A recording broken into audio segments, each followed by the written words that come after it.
नमः सिद्धेभ्यः।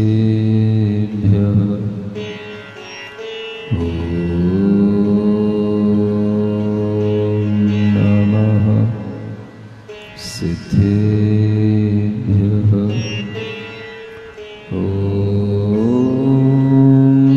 नमः सिद्धेभ्यः।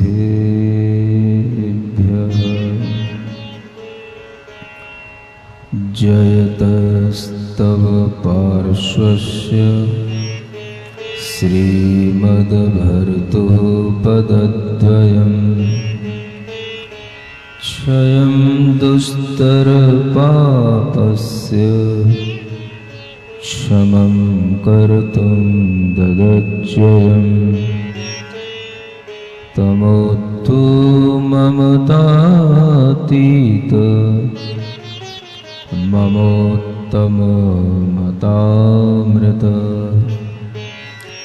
ततामितमते तात मतातीतमते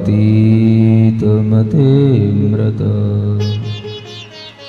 स्वचित्तपटया लिख्य जिनं चारुभजत्ययं शुचिरूपतया मुख्य मिनं पुरो निजश्रियम्। देवादिदेव आदिम तीर्थंकर श्री ऋषभनाथ भगवान की जय। देवादिदेव श्री पार्श्वनाथ भगवान की, वर्तमान शासन नायक श्री वर्धमान महावीर भगवान की, परम पूज्य आचार्य गुरुवर श्री विद्यासागर जी महाराज की। मोह महात्म दलन दिन तप लक्ष्मी भरतार ते पारस परमेश मुझ हो सुमति दातार। वामानंदन कल्पतरो जयो जगत हितकार मुनिजन जाकी आश करी जाचे शिव फल सार जाचे शिव फल सार। भगवान पार्श्वनाथ की यह कथा जब हम पार्श्वनाथ भगवान के जीवन के अति निकट आ रहे हैं, उन पार्श्वनाथ तीर्थंकर की यह कथा प्रारंभ उसी जीवन से अब होने वाली है जहां भगवान का जन्म हुआ। उस जन्म स्थान को भी समझने के लिए यहाँ पर आपको कल लोक की रचना के माध्यम से बताया जा रहा था कि हम कहाँ विद्यमान रहते हैं। अगर हमें अपना पता ठिकाना सही से मालूम होगा तो हम सुरक्षित रहेंगे और जहाँ रह रहे हैं वह भी हमें सही जगह पता होगी। जहाँ हमें रहना है भविष्य में उस जगह का भी पता ठिकाना हमें पता होना चाहिए। सुन रहे हैं क्या कहा जा रहा है? हम कहाँ रह रहे हैं और हमें कहाँ पर रहने की प्लानिंग करनी चाहिए।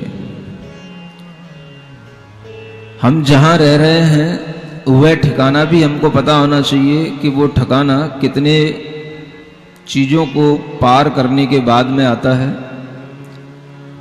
हम जहाँ पर रह रहे हैं वह निवास इस विश्व के अंदर किस क्षेत्र में है, किस स्थान पर है, वो पॉइंट, वह लोकेशन कहाँ आती है इस यूनिवर्स के मैप में, गूगल के मैप में नहीं। ये जो तीन लोक का स्वरूप है, इसकी जो रचना है, इस मैप में हम कहाँ बिलोंग करते हैं और कहाँ पर आकर के हम रहते हैं, रुकते हैं और फिर हम चले जाते हैं, वहीं से हमें अपना एक स्थान भी चयन कर लेना चाहिए कि हमें कहां जाना है, कहां से आया है, कहां जाना है। आप एक भजन भी पढ़ते हैं कि मुसाफिर ठिकाना ढूंढ ले, तू कहां से आया है, कहां जाना है। ये जाने और आने का ठिकाना हमें तभी सही समझ में आ सकता है जब हम बाहर से इस जगत की रचना को सही ढंग से समझ रहे हों। सही विश्वास के साथ ही हम कोई चीज को प्राप्त कर पाते हैं। अगर हमारा किसी भी चीज के ऊपर विश्वास नहीं है तो हमें वो चीज भी प्राप्त होती नहीं है। एक सामान्य सिद्धांत है, किसी भी चीज को प्राप्त करने के लिए आपको पहले उसके लिए एक बिलीफ को बिल्डअप करना पड़ता है। अगर आप अपने अंदर किसी भी तरह का कोई बिलीव नहीं रखते हैं तो आप कहीं नहीं पहुंच सकते हैं। आपके लिए वो जिंदगी एक भटकन होती है। इसलिए एक सामान्य नियम जो दुनिया में चलता है कि अगर आप कहीं पर पहुंचना चाहते हैं तो आप पहले उस पर विश्वास करें। अगर आप विश्वास नहीं करते हैं तो आप कहीं नहीं पहुंचते हैं। इसी नियम को अगर हम ध्यान में रखेंगे तो हमें ये यूनिवर्स की जो रचना है ये सही समझ में आने पर ही हमें विश्वास होगा कि हम कहां से आए हैं और हमें कहां जाना है। कल आपको जो बताया गया और आज जो आपको बताया जाना है ये सब आपके उसी विश्वास को तैयार करने के लिए है। अगर आपका विश्वास बन जाएगा तो आप वहां तक पहुंचेंगे जहां पर आपका विश्वास बार बार टच कर रहा होगा। इसलिए विश्वास बहुत जरूरी है। जो लोग किसी भी चीज पर विश्वास नहीं बनाते हैं वो कहीं पर नहीं पहुंचते हैं, बस यूं ही गोते खाते रहते हैं। जैसी हवाएं चलती हैं वैसे लुढ़क जाते हैं। इसीलिए जैन दर्शन में सबसे पहली चीज कही गई, बिल्ड योर बिलीफ। अपना पहले विश्वास बनाओ, श्रद्धान बनाओ। Where you want to go, जहां पर आप जाना चाहते हो उसके लिए पहले विश्वास अपने अंदर तैयार करो। अगर आपके अंदर विश्वास नहीं है तो कोई भी चीजें आपके लिए सहयोगी नहीं हो सकती। ये विश्वास पैदा करने के लिए हमें ज्ञान भी दिया जाता है और उसी ज्ञान के साथ में जब हमारे दिमाग में ये आ जाता है कि यहां पर ये चीज है तो हम फिर वहां पहुंचने की कोशिश करते हैं। आप सभी लोग मानते हो कि पारसनाथ भगवान का मोक्ष हुआ है, मानते हो कि भगवान महावीर स्वामी का मोक्ष हुआ है, मानते हो कि तीर्थंकर मोक्ष गए हैं, लेकिन आपको जब तक यह विश्वास नहीं होगा कि मोक्ष कहां होता है, मोक्ष जाने के बाद में वो आत्माएं कहां पर स्थित होती हैं, मोक्ष जाने के बाद में उन आत्माओं का कहां पर रुकना होता है, तो आपका दिमाग कभी भी उस मोक्ष की तरफ जाएगा नहीं। उस मोक्ष की तरफ दिमाग तभी जाएगा जब हमें उस मोक्ष पर विश्वास होगा, और मोक्ष का विश्वास तभी बनेगा जब आपको यह पता होगा कि मुक्ति के बाद में कहां आत्मा रहता है। वो आपको इसी यूनिवर्स जो 3 लोक की रचना के माध्यम से ही ज्ञान में आएगा, और कोई तरीके नहीं आपके पास में। गूगल के मैप, आपको बताए जाने वाले ग्लोब की जो संरचना है उसमें ये कोई स्थान नहीं है, आपका कोई ठिकाना नहीं है परमानेंट। कहां आप जाकर के रुक सकते हो, कहां आप ठहर सकते हो, कहां आपको अपना मोक्ष का स्थान चुनने के लिए अपना दिमाग लगाना चाहिए, ये तभी संभव है जब आप इस 3 लोक की रचना को अपने विश्वास में लाएं। और जब ये विश्वास होगा तो आपके दिमाग में होगा कि अगर हम कभी भगवान को याद करते हैं कि पारसनाथ भगवान हो चाहे महावीर भगवान हो, तो अब हम उनको कहां याद करें, वो कहां गए हैं, कहां पर हैं, कहीं ना कहीं उनका अस्तित्व है कि नहीं। उनका अस्तित्व अगर है तो वह किस स्थान पर है, क्या उनकी लोकेशन है, ये सब चीजों की जानकारी हमें जब होगी तभी हम अपना दिमाग वहां पर ले जाएंगे, और तभी हमारे लिए इस तरह की बातें करना एक ईमानदारी के साथ होगा कि मोक्ष फल प्राप्त फलम निरुपामीति स्वाहा। समझ आ रहा है? मुझे तो लगता है ज्यादातर लोग बिल्कुल बेईमानी की बातें करते हैं, नाजायज बातें करते हैं। जिन्हें पता ही नहीं होता, विश्वास ही नहीं होता कि मोक्ष कहां है, मोक्ष का स्थान क्या है, वो क्या मोक्ष की भला पूजा करेंगे और क्या भगवान की श्रद्धा करेंगे और क्या वो तीर्थंकर को मानेंगे, जिन्हें ये विश्वास ही नहीं है कि तीर्थंकरों का मोक्ष होने के बाद में वह किसी लोक के अग्रभाग पर कोई स्थान है जहां पर वह रुके रहते हैं, जहां पर उनकी आत्मा स्थित रहती है। लोक मानेंगे तो लोक का अग्रभाग मानने में आएगा। जब आप लोक ही नहीं मान रहे हैं तो लोक का अग्रभाग क्या मानेंगे? और जब आप लोक का अग्रभाग ही नहीं मान रहे हैं तो आप भगवान पारसनाथ को मान करके भी क्या मान रहे हैं? अधूरा ही ज्ञान है, कोई काम का नहीं है।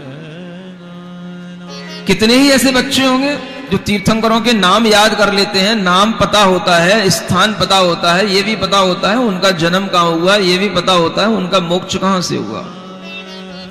लेकिन ये सब पता होने के बावजूद भी विश्वास में नहीं होता है कि मोक्ष का कोई स्थान है जहां से उन्हें मोक्ष मिलने के बाद में वह वहीं पर स्थित रहते हैं। दिमाग में तो फिर वही बात आ जाती है, दुनिया में इस अर्थ के अलावा भी क्या कोई दूसरी अर्थ है? इस प्लानेट के अलावा भी क्या कोई दूसरा प्लानेट पर जीवन है? क्या वहां पर भी कोई दूसरी आत्माएं रहती हैं? रहती हैं तो कैसे रहती हैं? उसकी खोज जब तक हमें साइंस नहीं बताए तब तक हमारी समझ में कुछ आता नहीं है। तो कुल मिलाकर के बात वही हो गई कि हमें पारसनाथ भगवान की बात पर भी विश्वास नहीं है और यह भी विश्वास नहीं है कि पारसनाथ भगवान का मोक्ष हुआ है, क्योंकि जिन्हें इस बात पर विश्वास होगा कि पारसनाथ भगवान का मोक्ष हुआ है, उन्हें इस बात पर जरूर विश्वास होगा कि मोक्ष के बाद वह भगवान कहां है, मोक्ष का स्थान कहां है, सिद्ध शिला जिसे हम कहते हैं वो कहां है, उसका हमारे लिए ज्ञान होना जरूरी है।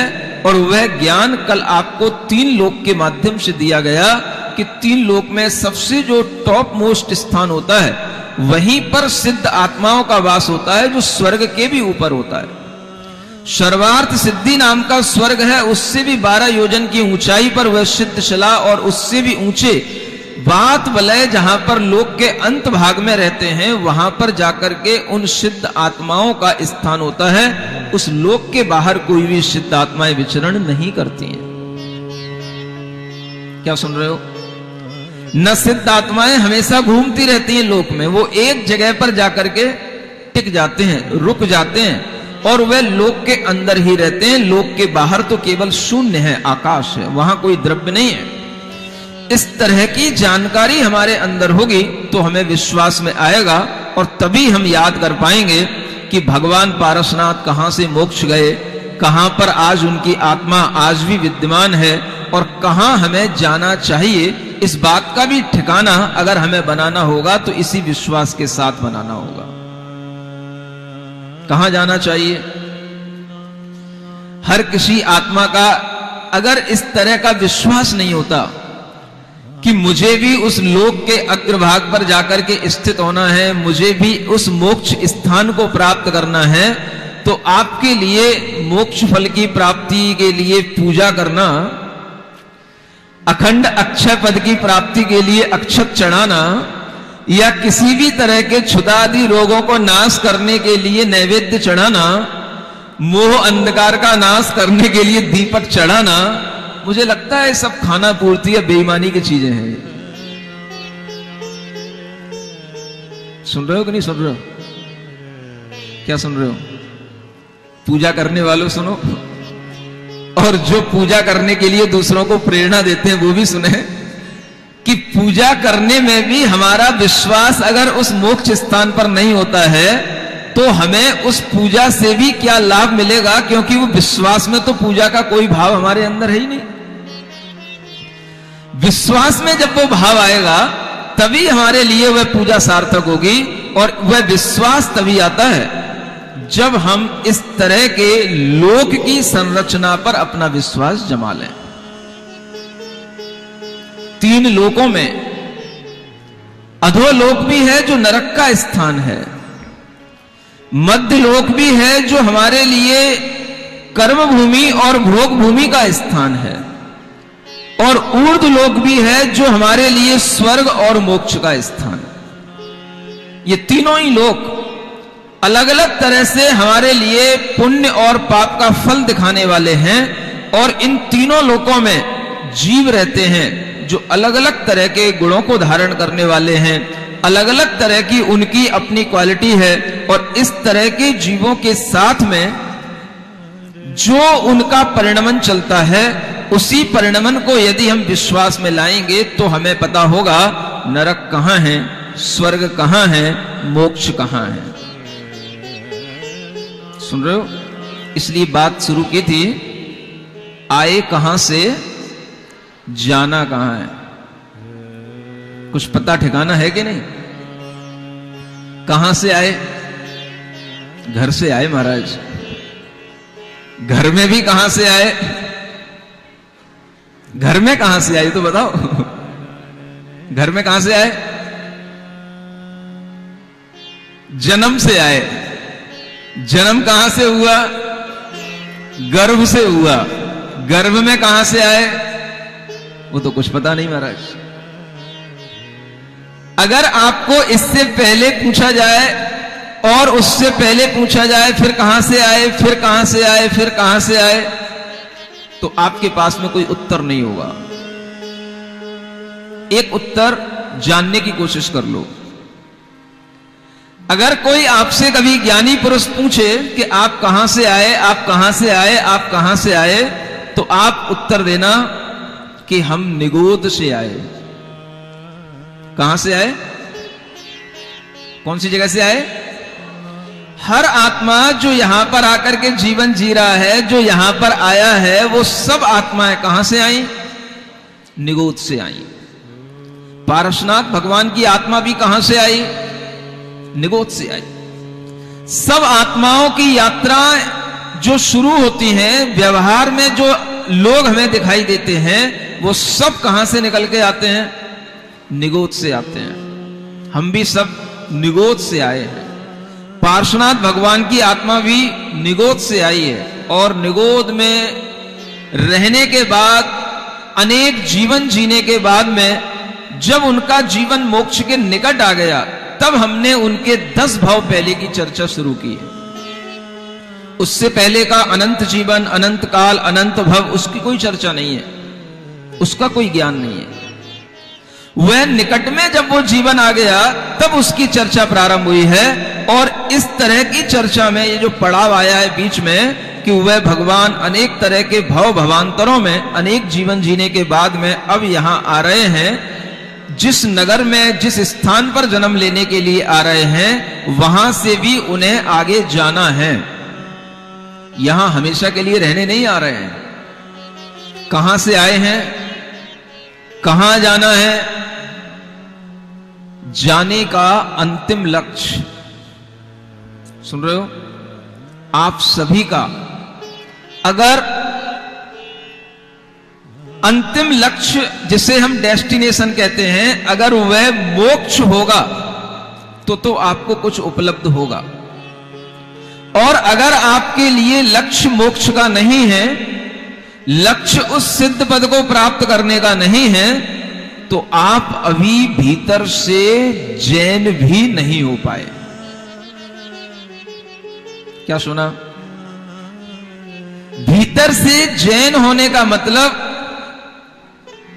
यहीं से शुरू होता है कि हमारे लक्ष्य में सिद्धत्व का भाव आ जाए। हमें सिद्ध पद प्राप्त करना है। आप देखते हैं कि सुबह से शाम तक आप इस तरह के अनेक पाठ पढ़ते हैं। नमो अरिहंताणम पढ़ते हैं, नमो सिद्धाणम पढ़ते हैं, तीर्थंकरों की पूजा करते हैं, आरती करते हैं, अर्घ चढ़ाते हैं, सब करते हैं, और सब में यही लिखा होता है, लेकिन आपका लक्ष्य किसी का कुछ नहीं होता है। आप जैन हो कैसे सकते हैं? जैन का मतलब ही है कि जो जिनेंद्र भगवान को माने, जिनेंद्र भगवान को जाने, और जो जिनेंद्र भगवान को जानेगा, मानेगा, वो भला उस उत्तम सुख की इच्छा क्यों नहीं करेगा जो जिनेंद्र भगवान ने प्राप्त कर लिया, जो तीर्थंकर भगवान ने प्राप्त कर लिया। अगर आपको ये संसार के ही दुख अच्छे लग रहे हैं और संसार में ही आपको सुख लग रहा है, तो इसका मतलब है कि आप अभी भीतर से तीर्थंकरों को भी नहीं स्वीकारते, नहीं मानते हैं।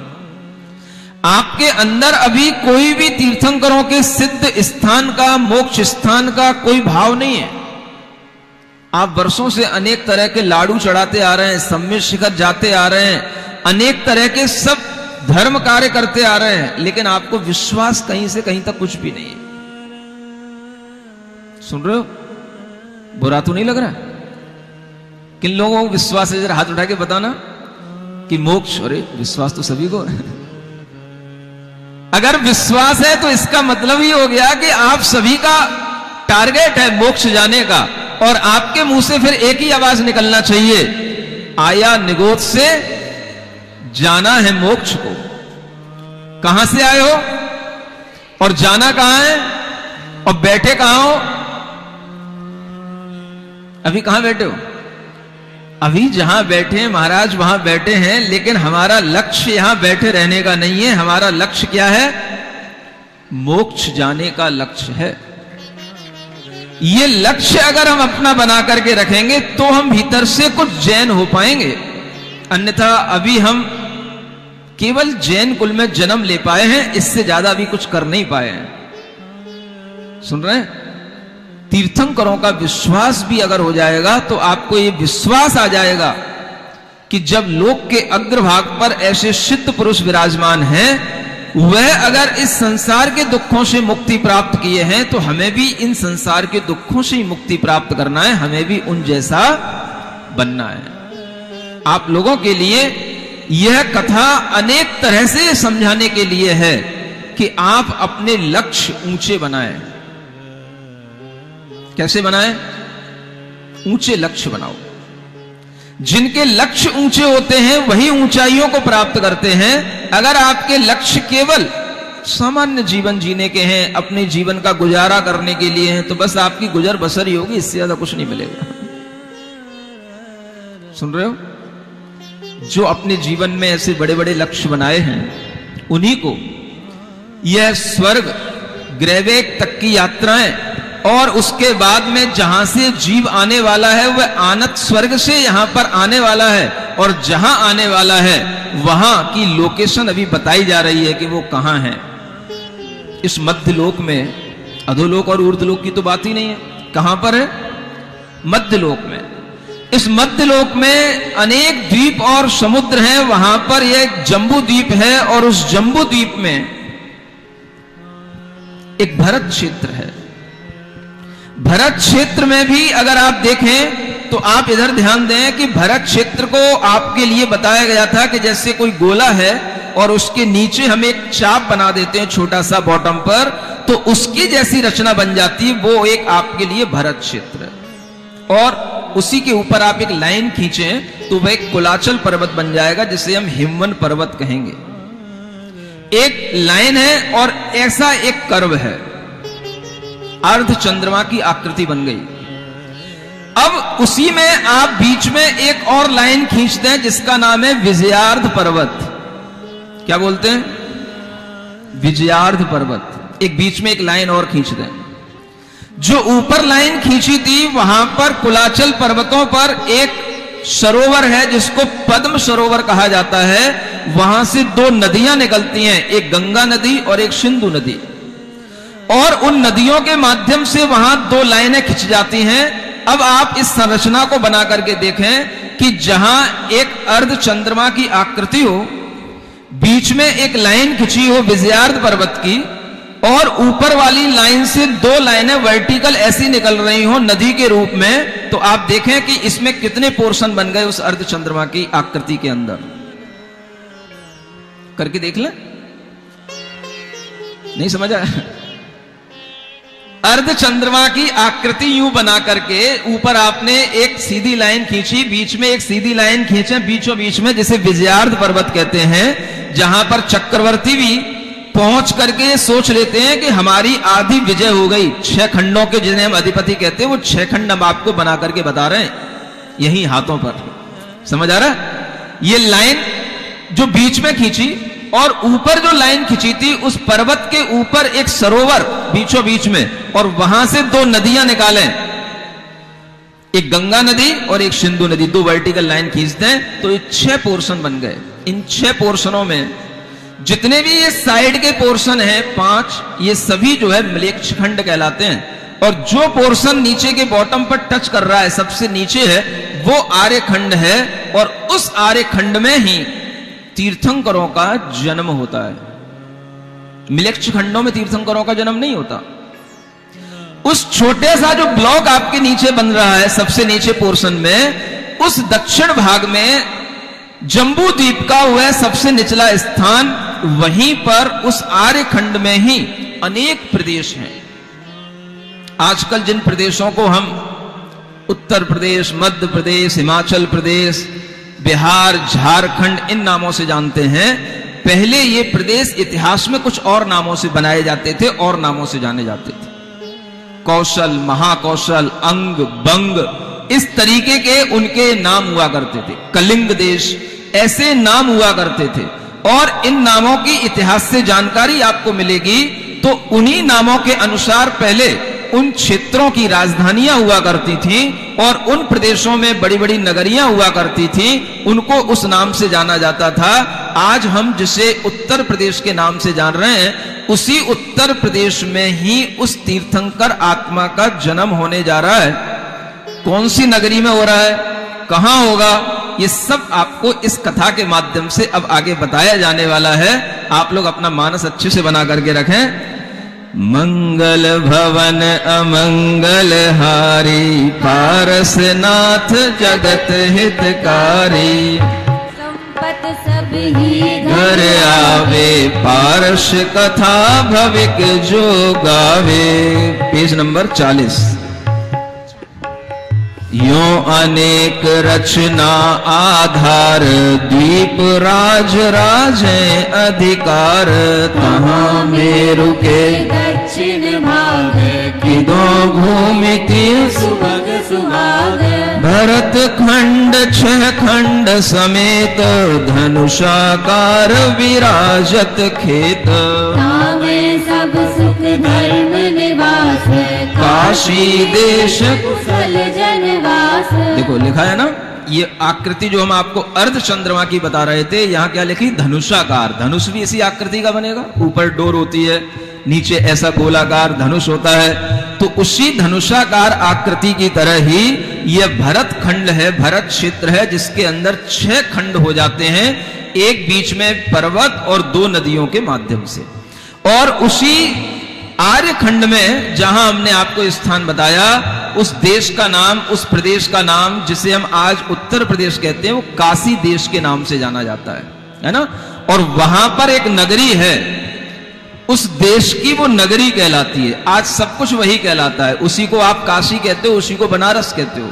जबकि पहले काशी एक अनेक नगरों के, गांवों के समूह का नाम हुआ करता था, और उसमें बनारस एक नगरी हुआ करती थी, जो यहां लिखा हुआ है, गांव खेटपुर पट्टन जहां, धन कन भरे बसे बहु तहां, से नागर जैनी लोए, दया धर्म पाले सब कोए, जिन मंदिर ऊंचे जिन माही, नर नारी नित पूजन जाहि, पद पद पर पंडित पेखिए, उदव स्थान न कहीं देखिए, नीर अगाध नदी नित बहे, जलचर जीव जहां नित रहे, मुनि जन भूषित जिनके तीर, काऊ संग धरि ठाणे मीर, ऊंचे पर्वत झरना झरे, मार्ग जात पथिक मन हरे, जिनमें सदा गंधरा ठान, निश्चल देह धरे मुनि ध्यान, जहां बड़े निर्जन वन जाल, जिनमें बहुविध विरक्ष विशाल, लीला कर पट कटहल खैर, खेत करोंदा कोच कनेर। यह उस नगरी की रचना का वर्णन किया जा रहा है, जहां पर अनेक प्रकार के जंगल हैं, वृक्ष हैं, अनेक प्रकार की नदियां हैं, झरनाएं हैं, पर्वत हैं, कंदराएं हैं, प्राकृतिक सौंदर्य से भरा हुआ है पूरा काशी देश है। और उसमें ये जितने प्रकार के यहाँ पर आपको अभी ये फलों के नाम बताने वाले हैं, ये सब आपकी जानकारी में भी नहीं होंगे जितने नाम यहाँ लिखे हुए हैं। सुन रहे हैं? इनके सब वृक्ष वहां लहरा रहे होते हैं। जिस समय पर ऐसे प्राकृतिक सौंदर्य से सहित वो भूमि होती है, उस समय पर वहां पारसनाथ भगवान के लिए वह जन्म भूमि वह तय हो रही होती है कि उन्हें कहां उत्पन्न होना है। वही यहां लिखा हुआ है, केला, करपट, कटहल, कैर, कैथ, करौंदा, कोंच, कनेर, इन सबके वृक्ष होते हैं, सबके फल होते हैं। किरमाला, कंकोल, कलहार, कमरख, कंज, कदम, कचनार, कारक, पिंड, खजूर, खैर, खिरनी, खेजड़, भूर। ये सब आप खाते हो ना, जो खिरनी होती है ना, वो खिरनी भी देखने में आती है। खारक तो आप जानते ही हो, है ना, पिंड खजूर भी होता ही है। ये सब तरह के कंकोल, कमरक के भी वृक्ष होते हैं, है ना, कचनार भी होता है। ये सब जिनमें आपको परिचय है वो भी जानो, और जो परिचय नहीं है वो भी होते हैं, उनको भी मानो। अर्जुन, अंबली, आंब, अनार, अगर, अंजीर, अशोक, अपार,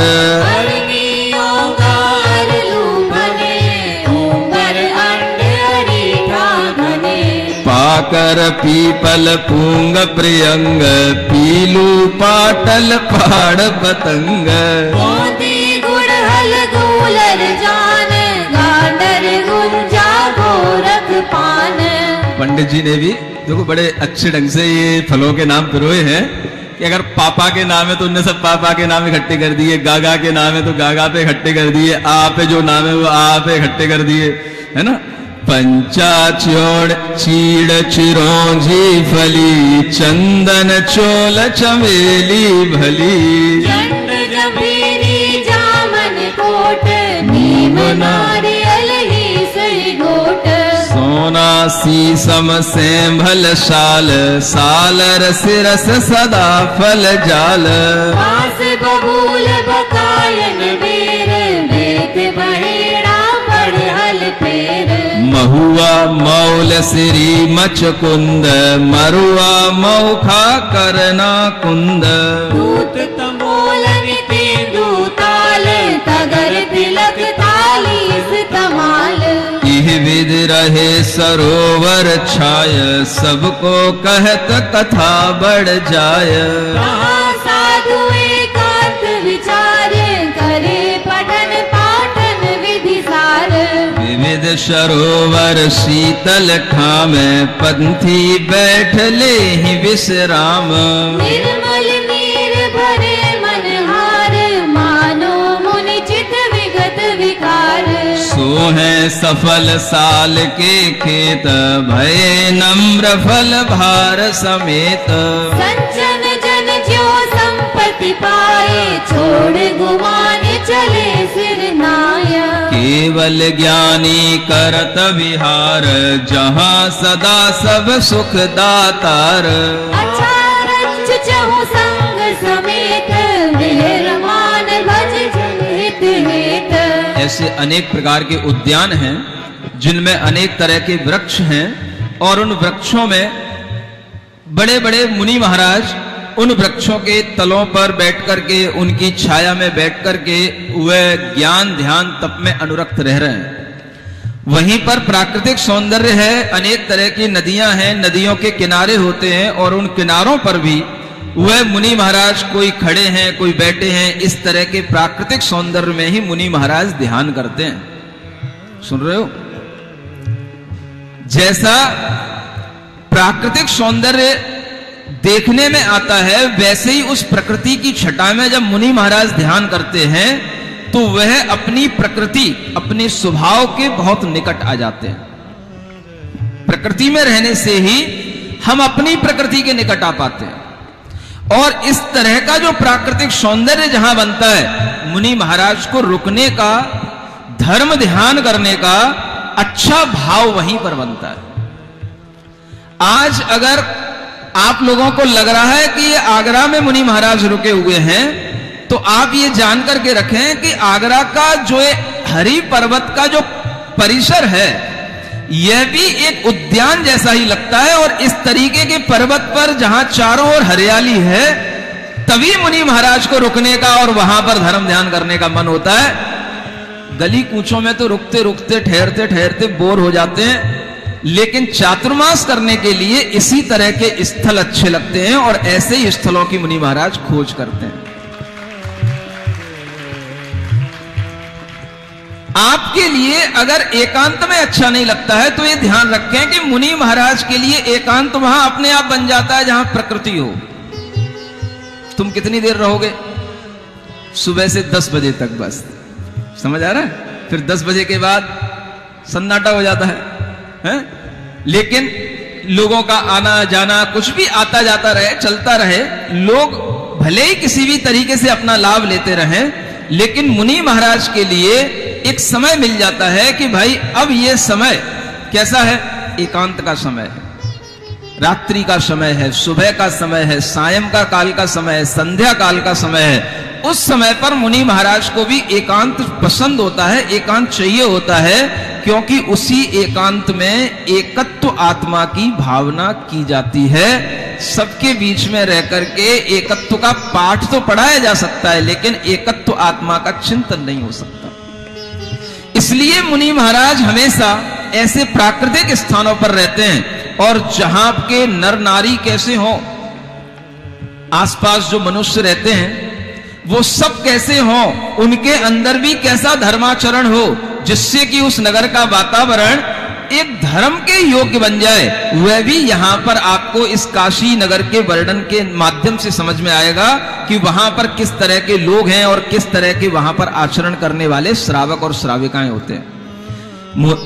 मंगल भवन अमंगल हारी, पारसनाथ जगत हितकारी, सुख संपत सब ही घर आवे, पारस कथा पविक जन गावे, के श्रावक के व्रत पाल, अच्युत स्वर्ग बसे चिरकाल, कर जिन यज्ञ विधान, पावे पुण्य अमर विमान, मुनिवर दान प्रभाव, भोगे भोग भूमि की आव, अति नीत सब ही विद देश, जहाँ जन्म चाहे अमरेश, तहाँ बनारस नगरी बसे, देखत सुर नर मन हुल्लस, प्रसिद्ध धरनी पर सोए, तीर्थ राज करे सब कोय। देखा, ये काशी देश में ये बनारस नाम की नगरी है, और इस बनारस नाम की नगरी की प्रसिद्धि अनेक तरह से है। इसे तीर्थ राज भी कहा जाता है। क्यों कहा जाता है ये आपको आगे बताया जाएगा। शोभा जाकी कही न जाय, नाम लेत रसना सुचिताय, जहाँ सरोवर नाना भांति, जिनके तीर सरोवर पाती, निज जीवन जीवन सुख देहि, कमल सुवास शिली मुख लेहि, सोए सगन रवाने बाग, फले फूल फल बड़ियो सुहाग, सजल खातिका राजे खरी, उठे लहर लोयन गत हरी, कोट उतंग काबरू लसे, मानो सुरग लोक दिस हसे। जो नगरियां बनी होती थी पहले, उन नगरियों के चारों ओर कोट हुआ करते थे, जिसे परकोटा कहा जाता है। उनमें दरवाजे होते हैं, और उन दरवाजों में बड़े बड़ी कांगुरे का मतलब होता है, उसमें बड़ी बड़ी आकृतियां बनी होती है, जैसे कि आप आजकल भी मंदिर के दरवाजों पर देख सकते हैं। ऐसे सुंदर दरवाजों से वो नगरियां सुशोभित होती हैं। चारों ओर नगरी के खातिकाएं भी होती हैं, मध्य में भी नगरी के उपवन खातिकाएं, नदी, जल आदि के संपूर्ण साधन उन नगरियों में इतने उचित होते हैं कि किसी भी प्रजा को किसी भी तरह के प्राकृतिक वातावरण से कोई दुख नहीं होता है। पानी भरने के लिए, पानी लाने के लिए न नल का टाइम देखना पड़ता है, क्योंकि नल उस जमाने में नहीं होते हैं।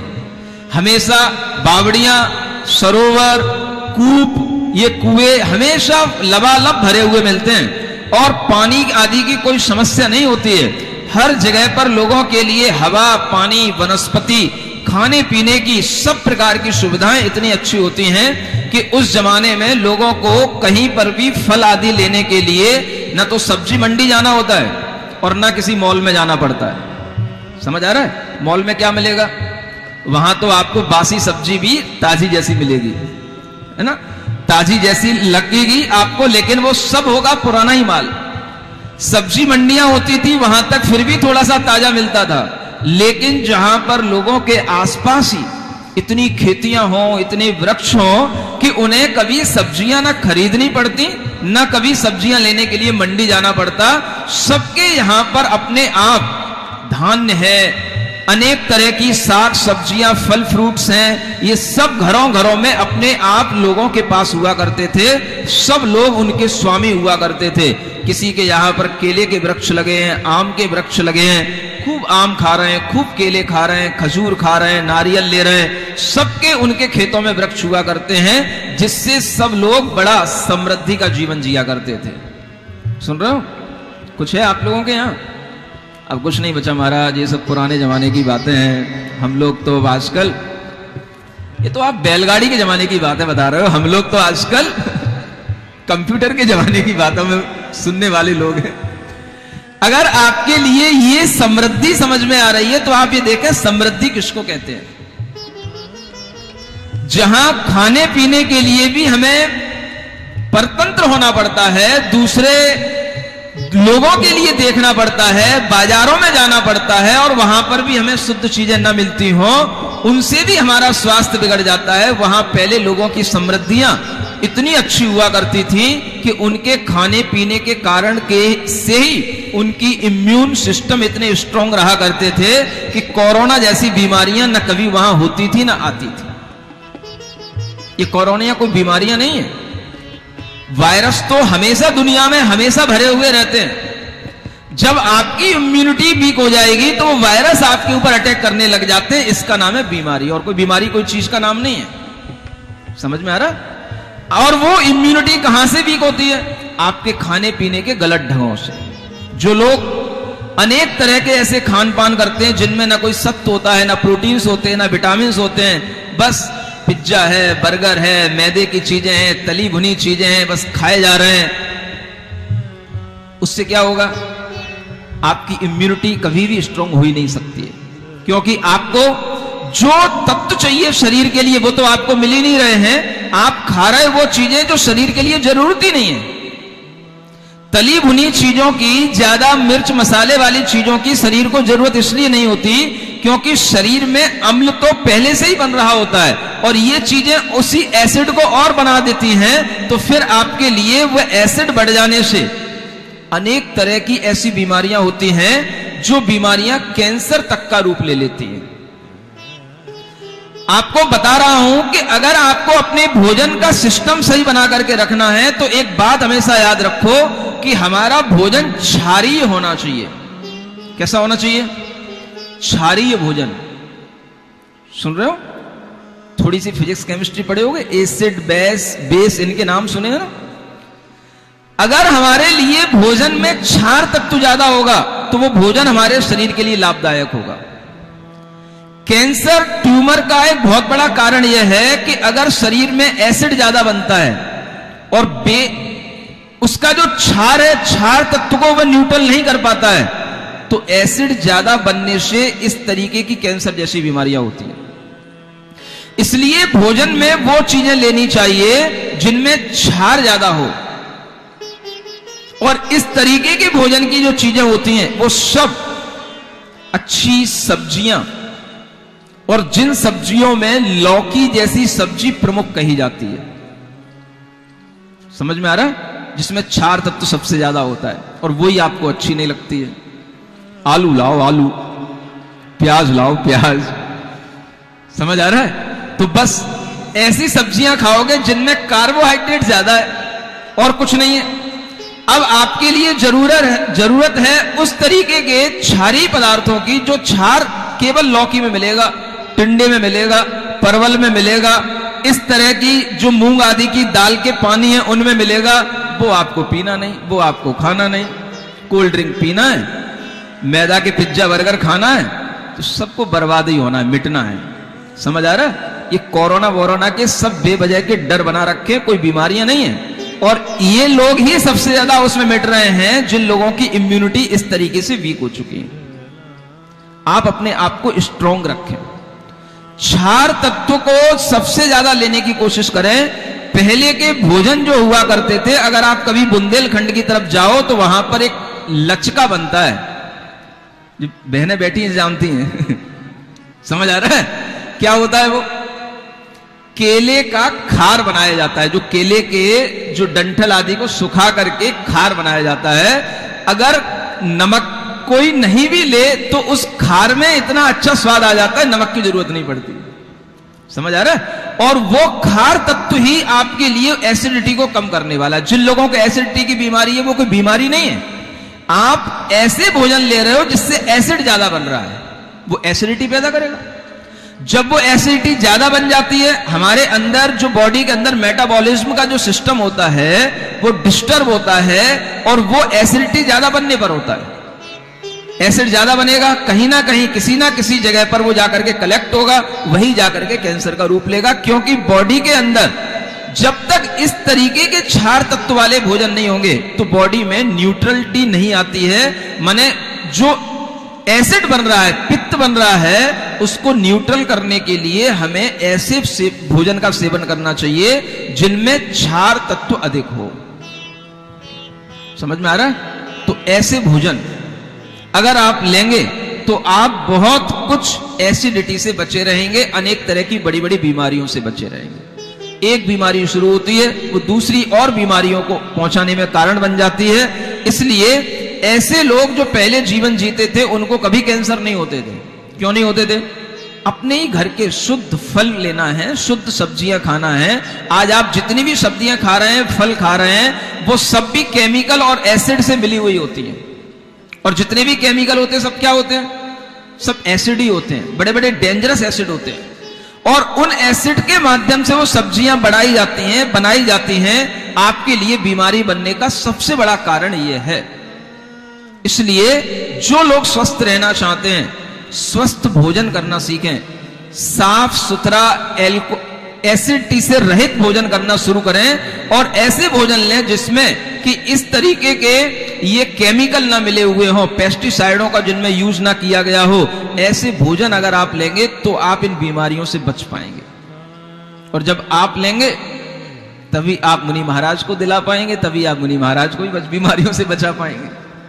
समझ आ रहा है? ये चीजें भी सीखने की हैं। पहले के लोग इसलिए स्वस्थ रहते थे क्योंकि वो प्रकृति का आनंद लेते थे।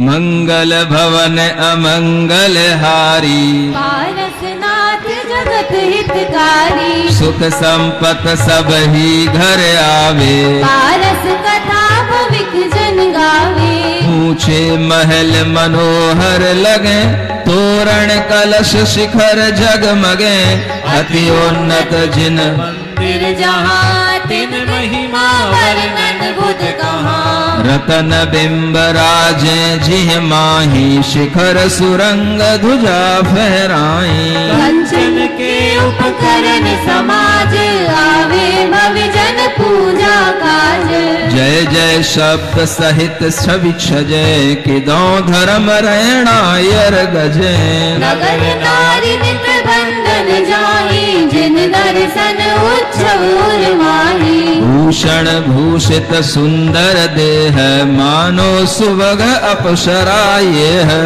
सब गृहस्थ साधे षट कर्म, पाले प्रजा हिंसा धर्म, दोष 18 वर्जित देव, तिस प्रभु को पूजे बहु भेव, चाचिन वर्जित जो धीर, सोई गुरु से वर वीर, आदि अंत जे विगत विरोध, ते ग्रंथ सुने मन शोध, सत्यशील गुण पाले सदा, ताते लोग सुखी सर्वदा, ताते लोग सुखी सर्वदा। इसलिए लोग सुखी रहते हैं। सर्वदा माने हाँ, हमेशा, ऑल टाइम।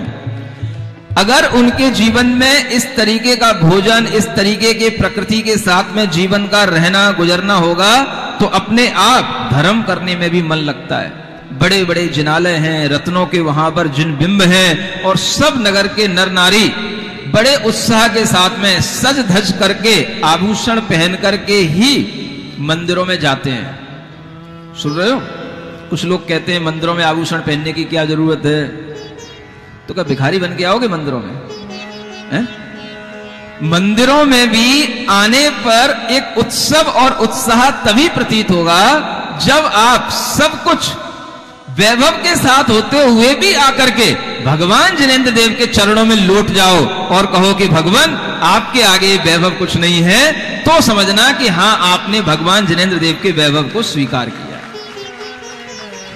इसीलिए लोग हमेशा मंदिरों में सज धज के आने की परंपरा है। लेकिन अब लोगों की दृष्टियां खराब होने लगी हैं, चोर उचक्के ज्यादा होने लगे हैं, खास तौर से दूसरों की क्या कहें, जैन लोगों की भी दृष्टियां अच्छी नहीं रह गई हैं। तो अब उन्हें लगता है कि भाई ज्यादा सज धज के आने से यहां पर अपना मन नहीं लगता मंदिर में। भाई तुम देखते क्यों इधर उधर? तुम भगवान के मंदिर में आ रहे हो तो भगवान को देखो, दूसरे औरतों को, दूसरी महिलाओं को या दूसरे पुरुषों को देखने की जरूरत क्या पड़ती है? पहले के लोग सब अपने आप में इतने सुंदर हुआ करते थे, अपने आप में इतने संतुष्ट हुआ करते थे कि सब लोग अपने सुंदरता के साथ में, अपने वैभव के साथ में आते थे। कोई किसी को ऐसे नहीं देखता था जैसे आजकल के लोग देखा करते हैं। समझ आ रहा है? बड़ी मुश्किल होती है। एक तरफ लोग कहते हैं कि मंदिर में आओ, और कहते हैं अगर मंदिर में आओ तो कैसे आओ? तो भैया वैभव के साथ आओ, और वैभव के साथ आओ तो दूसरों की आंखों में वो वैभव खटकता है। एक तो बाहर से आओ, चोरों चक्कों से बच के आओ, और अपने मंदिर में आओ तो उन्हें दिखता है भैया इनकी लड़की बड़ी अच्छी है, अपने लड़के से विवाह देनी चाहिए। ये सब औरतें ही देखने बैठती रहती है, वो लड़का बड़ा अच्छा है। अगर इस तरीके की दृष्टि मंदिर में रहेगी तो फिर तुम्हारा मंदिर आने का कोई मतलब नहीं होगा। समझ आ रहा है? इसीलिए सुख नहीं मिलता, मंदिर आने पर दर्शन का, पूजन का कोई लाभ नहीं मिलता। इसीलिए आपको सीखना है कि मंदिर में कोई हमें ना तो हमें बहुत भद्दे वस्त्र पहन करके आना है, ना तो हमें असभ्यता के साथ में आना है, और ना ही हमें बिल्कुल भिखारी बन करके आना है। मंदिर में अपने योग्य, सुंदर, स्वच्छ, अच्छे वस्त्र पहन करके आना है। यह हमेशा से परंपरा रही है, वो यहां लिखा हुआ है। सुन रहे हैं ना, पढ़ रहे हैं ना? आखिर नगर में जो नर नारी रह रहे हैं वो अपने लिए अगर सुंदर आभूषण नहीं पहनेंगे, अच्छे वस्त्र नहीं पहनेंगे, तो उन वस्त्रों का, आभूषण को रखने का प्रयोजन क्या? और जब कभी पहने तो जब कभी होता है, साल में कभी एक आध बार जब शादी विवाह के समय आएंगे तब पहने जाएंगे, बाकी के समय में क्या करेंगे? तो नगर के लोग हमेशा अच्छे वस्त्र, अच्छे आभूषण पहन करके मंदिर आते थे। इस परंपरा में कहीं कोई तरह का, किसी भी तरीके का कोई भी धर्म विरुद्धता नहीं है। लेकिन ये परंपरा तब अच्छी है जब हमारे मन अच्छे हों। आज तो लोगों के मन इतने खराब हो गए कि बस वो यही देखते हैं कि कौन मंदिर आया, कौन नहीं आया, कौन आया तो क्या पहन करके आया, कल क्या पहन के आया था, आज क्या पहन करके आया, यही सब गणित लगाते रहते हैं। जब इतने ठलुआ लोग होंगे और इतने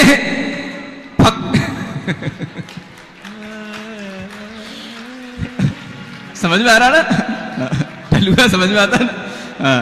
मतलब कि मंदिर में आकर के ठलुआगिरी करना है कि मंदिर में आकर के धर्म करना है? अगर आपको मंदिर में आकर के धर्म का भाव है तो आपकी दृष्टि में भगवान होने चाहिए, स्वाध्याय पूजन पर अपनी दृष्टि होनी चाहिए। जो आ रहा है उसको आने दो, जा रहा है उसको जाने दो। इस तरीके का वातावरण रहने पर ही लोग हमेशा सत्य और शील का पालन कर पाते हैं। समझ आ रहा है? यहां क्या लिखा है? सुखी कौन होता है? जो सत्य शील गुण पाले सदा, ताते लोग सुखी सर्वदा। शील का पालन कैसे होगा? मंदिरों में भी अगर शील का पालन नहीं होगा तो घर में क्या करोगे? दुकानों पे क्या करोगे? कम से कम इतनी तो बुद्धि अच्छी रखो कि मंदिर में रह करके हम शील भाव का पालन करें, मंदिर में रह करके हम अपने भावों पर, अपने विकारों पर कंट्रोल रखें, और मंदिर में हमारी दृष्टि कितनी पवित्र रहनी चाहिए कि मंदिर में कोई भी आए जाए हमें उससे कोई मतलब नहीं होना चाहिए। मंदिर के बाहर अलग, लेकिन मंदिर के अंदर तो हमारे अंदर शील भाव, सत्य का भाव होना चाहिए। सत्य भाव क्या है? कि भगवान की वीतरागता ही सत्य है, राग सत्य नहीं है। ये भाव अगर आपके अंदर रहेगा तो मंदिर आने का प्रयोजन कुछ सिद्ध होगा। इस भावों से मंदिर जब लोग आते हैं तो हमेशा उनके लिए सुख संपत्तियां सब मिलती हैं। अन्यथा आप जैसे लोग हमेशा रोते रहोगे, महाराज आपने न मंदिर जाने का नियम दिया था, मैं मंदिर तो रोज जाता हूं, दर्शन भी करता हूं, पूजन भी करता हूं, संपत्ति तो कुछ बढ़ी नहीं रही है। बड़े तो बड़े कैसे? जिन सत्य भावों के साथ में आपको दर्शन पूजन करना चाहिए वो नहीं हो रहा है, बाकी सब नियम पूरा हो रहा है, इसलिए संपत्ति नहीं बढ़ रही। समझ आ रहा है? तो सब संपत्तियां बढ़ती हैं इस तरह के सत्यशील का पालन करने से। ओम अरहम ओम अरहम ओम अरहम बोल, ओम अरहम ओम अरहम ओम अरहम बोल। प्रजा बनारस नगर की नागर नीति सुजान, चार रतन के पारखी लइये घर घर थान। देव धर्म गुरु ग्रंथ ये बड़े रतन संसार, इनको परख प्रमाण ये यह नर भव फल सार। देखो क्या कह रहे हैं, प्रजा की बुद्धि कितनी अच्छी होती थी। इसे बोलते हैं विवेक बुद्धि वाले लोग, इंटेलिजेंट लोग, टैलेंटेड लोग इसको कहा जाता है, जिनके अंदर अच्छे और बुरे की समझ हो। हमें तो यही समझ नहीं रहती है कि हम कब अच्छा करते करते बुरा कर जाते हैं। आज एक बच्ची कह रही थी, महाराज ऑनलाइन क्लासें चलती हैं, मोबाइल पे क्लास पढ़नी पड़ती, देखनी पड़ती, और कोई भी मोबाइल पे क्लास देखते देखते, गूगल पे चलते चलते यूट्यूब पे पहुंच जाते हैं और कुछ का कुछ सर्च करने लग, कुछ का कुछ देखने लग जाते हैं। समझ आ रहा है? अब क्या करें? आपको अच्छे और बुरे की परख होनी चाहिए।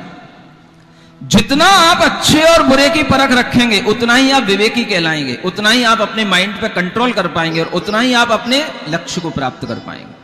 बुरी चीज तो दुनिया में हमेशा है, लेकिन अच्छे की परख होगी तो आप अच्छी चीज की तरफ अपनी उंगली ले जाएंगे, अच्छी चीज की तरफ अपनी दृष्टि ले जाएंगे।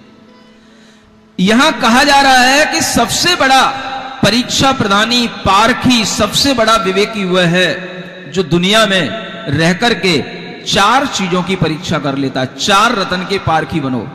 कितने?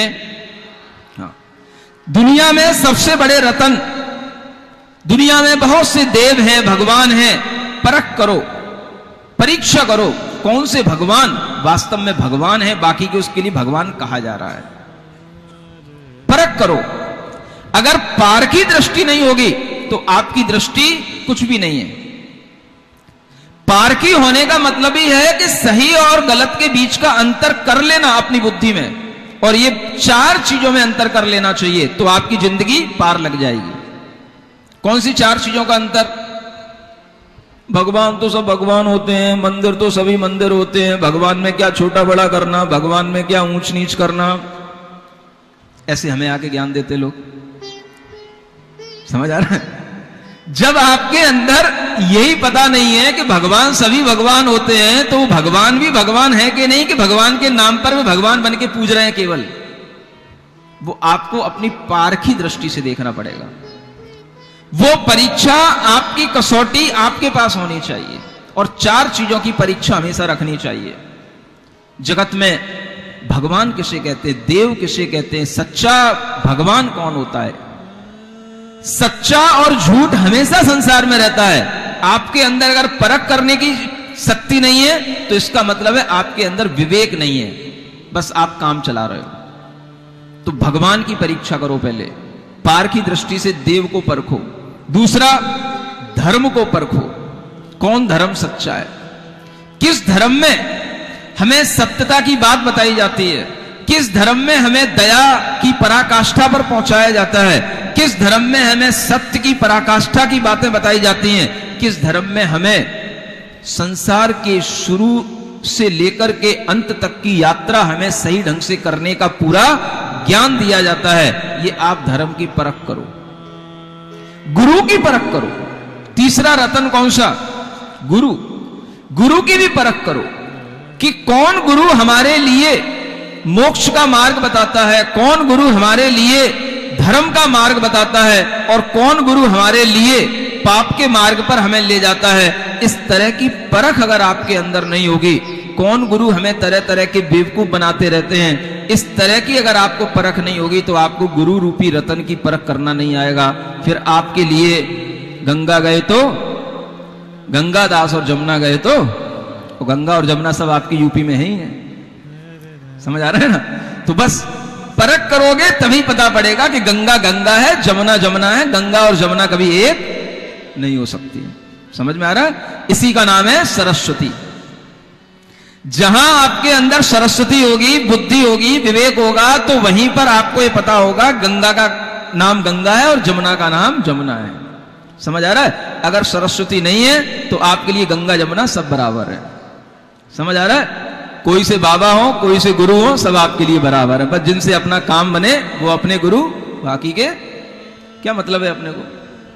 ऐसी पारखी दृष्टि अगर होगी तो आप कभी भी कुछ नहीं कर पाओगे।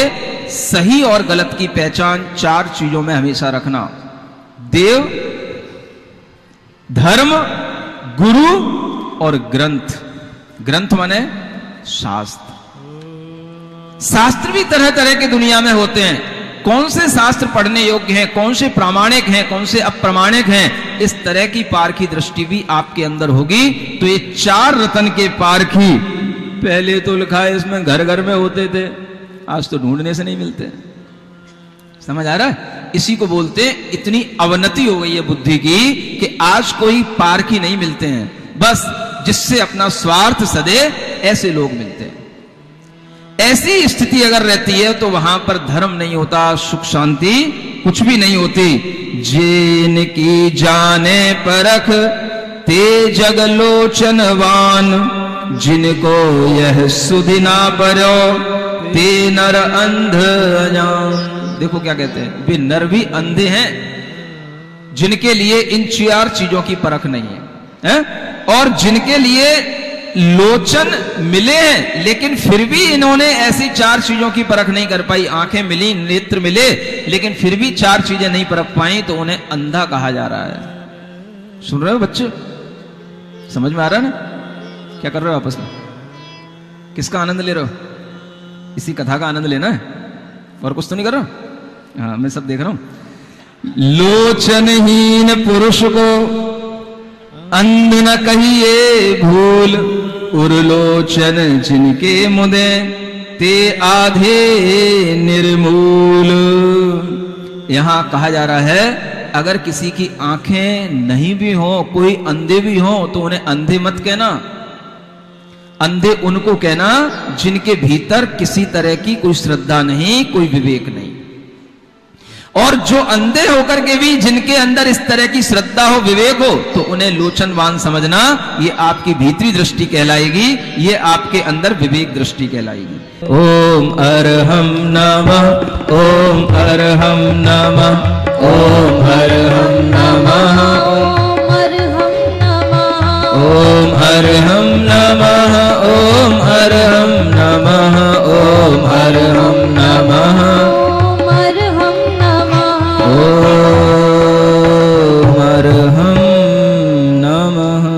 बोलो पार्श्वनाथ भगवान की।